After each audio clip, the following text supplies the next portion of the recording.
Hi, I'm Roger Himes, the Gospel Life Coach. Another short coaching session on the power of God's love. Today, number 12, we're talking about loving others requires an attitude that all men are created equal. This thought actually comes out of our U.S. Constitution. Now, we all live an earthly, worldly type of life. We have those types of thoughts and attitudes. And when we do, this can really disempower us spiritually. Paul says not to compare spiritual things to natural things. If we try to live a spiritual life in God in a worldly fashion, it just doesn't work.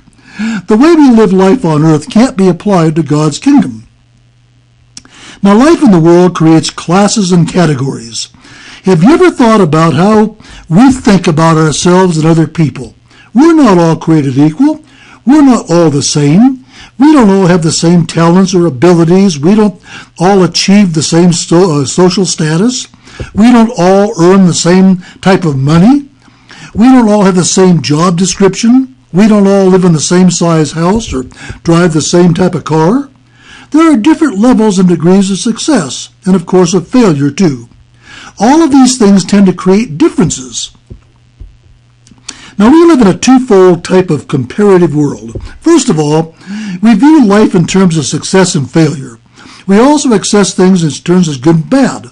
We see things as either right or wrong. Actions may be moral or immoral. We all know that we live life either in punishment or reward. When we're kids, this means either a spanking or a praise. As adults, this can mean being promoted or getting fired. Now, some people are good or bad at sports or something similar. Some people are thin and in condition, and other people are pudgy or out of condition. Some people are even obese. Some people are attractive, some are not attractive. Some are old and some are young. We're all different. Now, all of this produces a type of inequality thinking, where we're not equal. But you know that psychology says that we cannot love people who are really not equal to us. Think with me about this. If someone is not our equal, we have a very hard time loving them. If I view you as better than me, then thoughts of comparison come to my mind and I put you in a class or a category different from me, and of course above me, because you're better than I am. Now, perhaps I have more sin in my life than you do, or more failures, or maybe I'm divorced and you're not. Viewing you in this way, I can look up to you. I can try to win your favor and approval.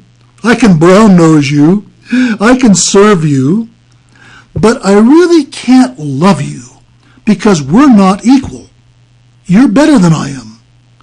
Now, if I view me as better than you, then the same thoughts and comparisons come to mind. I put you into a class or category that is different from me, and of course lower than me, because I'm better than you are. Now, this is especially true if I make more money than you do, or have fewer visible faults, or maybe I drive a fancier car, or maybe I'm in better physical shape than you are, or live in a bigger house. Now, if these are the cases, I can be benevolent to you. I can try to help you. I can try to encourage you and perhaps even teach you how to live a better life or what have you. Maybe help you with your problems. But I can't really love you because we're not equal. You are beneath me. You see how that works? Whether we view others as above us or beneath us. Now, we shouldn't compare ourselves to other people. This is what Paul says in 2 Corinthians. He says if we do so, we are stupid. Now, actually, Paul is much more diplomatic, and he says we are without understanding. But it means the same thing. Now, sadly, churches are places where people compare themselves more than any place else sometimes. There just seems to be a hierarchy in many churches that doesn't exist in places like bars. Maybe this is why some people are more comfortable in bars than they are in churches. In bars, we're all equal. But in churches, there's a pecking order. There's a hierarchy. Now, the gospel is actually the great equalizer. In the gospel, we're all equal. We're all the same.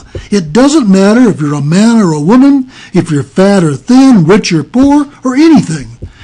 You see, with God, if we see with gospel eyes, there's really no difference between clergy and lay people. It doesn't matter if you have a string of letters after your name or if you're a high school dropout. In fact, as far as the simplicity of the gospel goes, it might be better not to have letters after your name. Age doesn't even make a difference either. God doesn't care if we're 13 years old or 103. All he cares about is an open heart, an open mind, and trust and faith and love for him and for others. In fact, a 13-year-old is usually more open to spiritual things than somebody 103 or maybe sometimes even 40. Now, in the gospel, all men are created equal. We are simply sinners saved by grace through faith. And even that faith is not of ourselves. We're told in Ephesians 2. We are all on the same playing field, not on different levels. We're all on the playing field of life. And in the gospel, no one is higher and no one is lower than anyone else. Because it doesn't depend on us. It simply depends on Jesus and on his finished work. In this type of mindset, it's much easier to love others. I don't look up at you and I don't look down on you. We just stand equal to each other, eyeball to eyeball. Now, next time, we're going to look at how all of this even applies to God and us loving God himself. Some of the thoughts in the next coaching session may even blow your mind. Hey, this is Roger Himes, the Gospel Coach, and I want to thank you for listening.